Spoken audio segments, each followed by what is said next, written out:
Hi friends,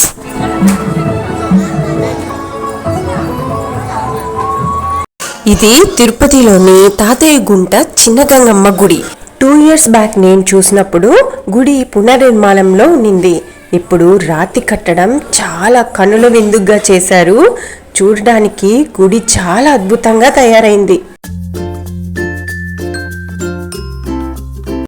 చాలా చాలా బాగుంది చూడడానికి. క్రౌడ్ అయితే చాలా మంది వచ్చారండి, ఎందుకంటే ఇది జాతర టైం కదా.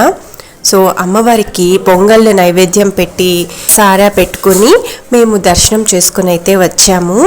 చాలా చాలా బాగా జరిగింది దర్శనం.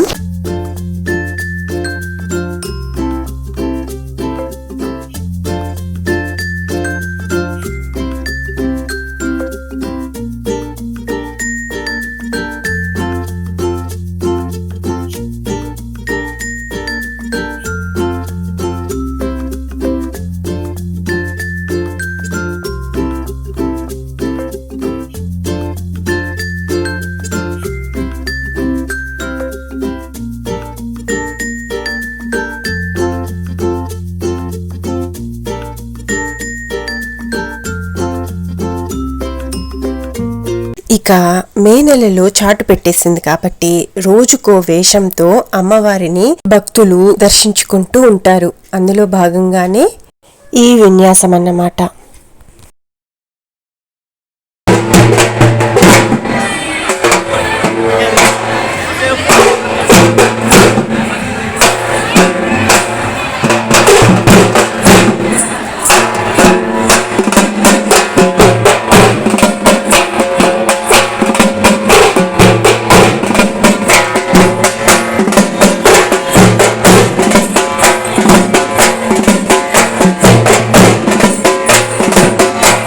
చూడ్డానికి మనకి కోలాహలంగా ఉన్నా కూడా చాలా కష్టమండి బాబాయ్, అంత కాస్ట్యూమ్ వేసుకొని అలా డాన్స్ చేయడం అంటే.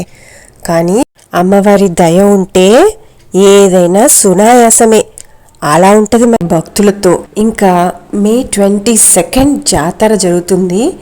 ఆ రోజైతే ఇంకా చాలా కోలాహలంగా ఉంటుంది. భక్తులు కిక్కిరిసిపోతారు.